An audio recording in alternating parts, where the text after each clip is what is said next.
हम अपना मानते हैं तो इसके प्रति ममत्व जागता है। और जब ये विवेक जागृत होता है कि ये हमारा कुछ है नहीं है, हम खाली हाथ आए थे और खाली हाथ जाना है, जब ये विचार आ जाता है तो आपको किसी चीज की चिंता नहीं होती। एक साधु महाराज के पास बहुत सा धन आया था, दान, सोना चांदी रुपया पैसा कपड़ा, बहुत सा धन था। अब डाकू आए, डाकुओं ने उनका पूरा धन छीन लिया, बस 2-4 चिथड़े पोटली थी उनके पास में, वो छोड़ दिया। अब साधु नाचने लगा, नाच के क्या कहता है, अभी भी नफे में, अभी भी नफे में, अभी भी नफे में। तो डाकुओं को बड़ा आश्चर्य हुआ, इसका सारा धन छीन लिया और ये नाच के कहता है अभी भी नफे में। तो बोले कैसे नफे में? तो बोले देखो अभी भी मेरे पास में अनाज की पोटलियां बची है और कुछ सिक्के बचे हुए हैं। तो डाकू को गुस्सा आया, बोले इसका ये भी छीन लो। अब वो भी छीन लिया, फिर नाचने लगा, अभी भी नफे में, अभी भी नफे में। तो बोले अब तो तेरा सब कुछ छीन लिया, फिर क्या नाच रहा है?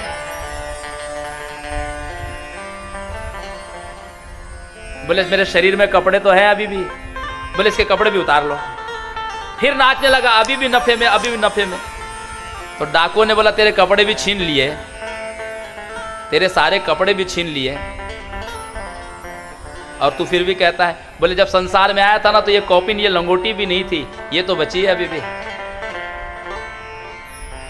डाकुओं ने कहा ये तो कोई मुक्त आत्मा दिखाई देता है, भागो, सब माल समेटा भागे।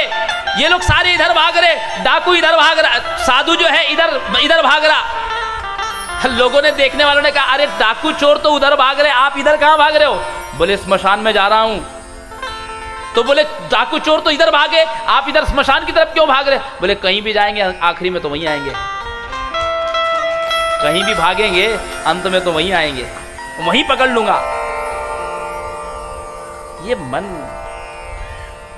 सब सारा मन का खेल है।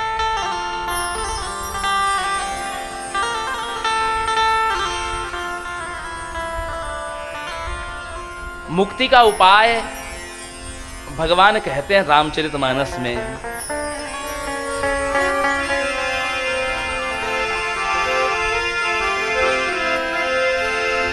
जननी जनक बंधु सुत दारा, जननी जनक बंधु सुत दारा, तनु धनु भवन सुहृद परिवारा,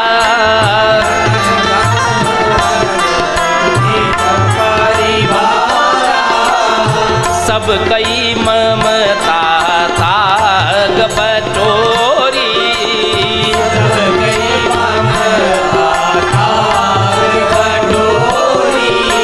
मम पद मनहि बांध बरी डोरी,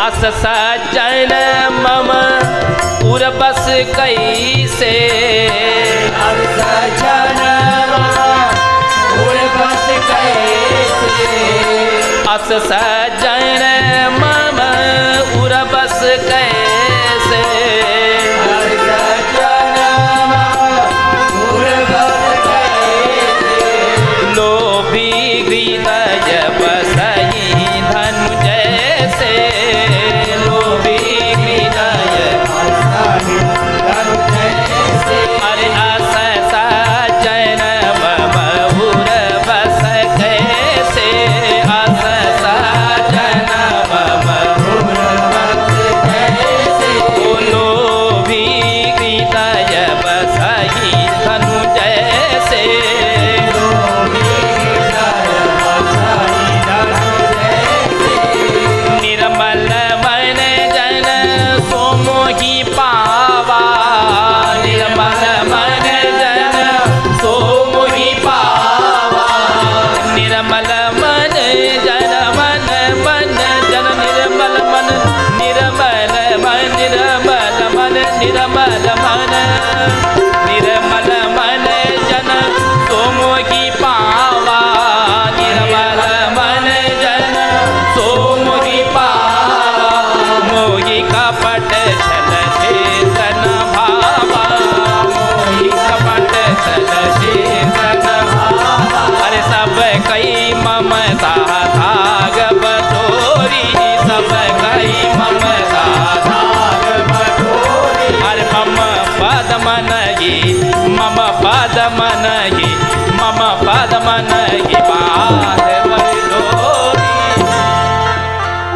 जननी माँ से, जनक पिता से, बंधु भाई बंधुओं से, सुत पुत्र से और दारा पत्नी से जो आपका स्नेह है, जो ममत्व है, इस शरीर से तानु धानु भवन मकान से, सुहृद स्वजनों से और परिवार से जो जितनी आपकी ममता है, सबसे व्यक्ति अधिक इन्हीं लोगों को प्रेम करता है अपने जीवन में। ये जितने लोगों में आपने अपनी ममता प्रेम को बांट के रखा है ना, भगवान कहते सबको बटोरो, सबसे छीन लो ममता को अपनी, और मेरे चरणों में ममपद मन ही बांध पर डोरी, अपने मन से उस प्रेम को मेरे चरणों में बंधन में बांध दो।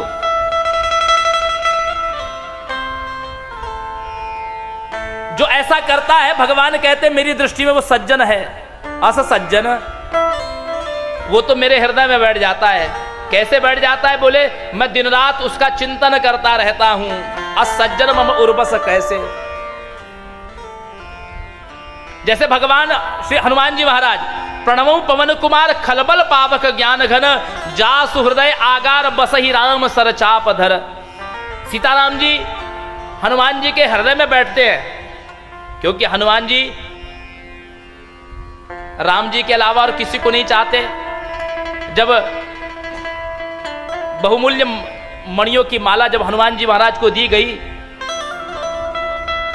राम जी के दरबार में, तो हनुमान जी उन मोतियों को, बहुमूल्य मोतियों को, जो सागर मंथन में से जो माला निकली थी, वो बहुमूल्य रत्नों की माला, मणियों की माला हनुमान जी को दी थी। तो दांतों से तोड़ करके देखने लगे कि इसमें क्या सीताराम जी है। तो सभासदों ने कहा कि हे हनुमान जी, आपने इतनी बहुमूल्य माला जो सागर मंथन में से निकली थी, उसको आपने तोड़ दिया। बोले मैं इसमें सीताराम जी को खोज रहा हूं। तो बोले इसमें तो सीताराम जी नहीं है, तो ये मेरे काम की नहीं। तो लोगों ने कहा कि क्या आप अपने इस शरीर को भी नष्ट कर देंगे? इस शरीर में भी तो सीताराम जी नहीं होंगे। उसी समय सभा के मध्य में अपना वक्षस्थल अपने नखाग्र से फाड़ करके श्री हनुमान जी महाराज ने दर्शन करा दिया सीताराम जी का। और सारी सभा को कहते हैं कि देख लो मेरे मन के नगीने में, देख लो मेरे मन के नगीने में, जानकी बैठे हैं मेरे सीने में, जानकी बैठे हैं मेरे सीने में, देख लो मेरे दिल के नगीने में, देख लो मेरे दिल के नगीने, जय श्री राम, देख लो मेरे दिल के नगीने में, श्री राम जानकी बैठे हैं मेरे सीने में, श्री राम जानकी बैठे हैं मेरे सीने में, श्री राम।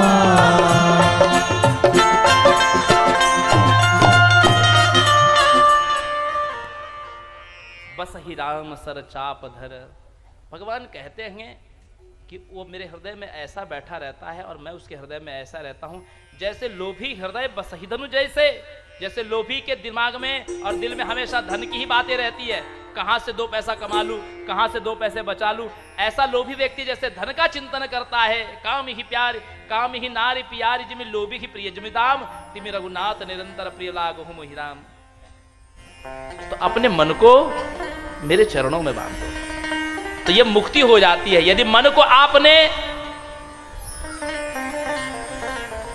आपने भगवान से जोड़ दिया तो आप मुक्त हो गए, और मन को आपने संसार से जोड़ दिया तो आप बंधन में हैं। और देखिए, व्यक्ति को आश्रमों में क्रमशः ही जाना चाहिए। जो व्यक्ति अतिक्रमण करके जाता है उसके गिरने की ऊर्ध्वम सुप्ता पतत्येव न शयान पतत्यदा परिव्रज्य परिभ्रष्टो न मार्गम लभते पुनः। यदि परिव्राजक होकर के व्यक्ति का पतन हुआ, यदि किसी ने संन्यास ले लिया और संन्यास लेने के बाद में यदि उसके मन में संसार की इच्छा हुई, तो याद रखिए फिर वो तो अब उसको तो नरक में भी जगह नहीं मिलेगी। इसीलिए व्यक्ति को संसार का दर्शन करते हुए सन्यास की ओर जाना चाहिए। जनक जी के उपदेशों का बड़ा अद्भुत प्रभाव पड़ा सुखदेव जी के जीवन पर।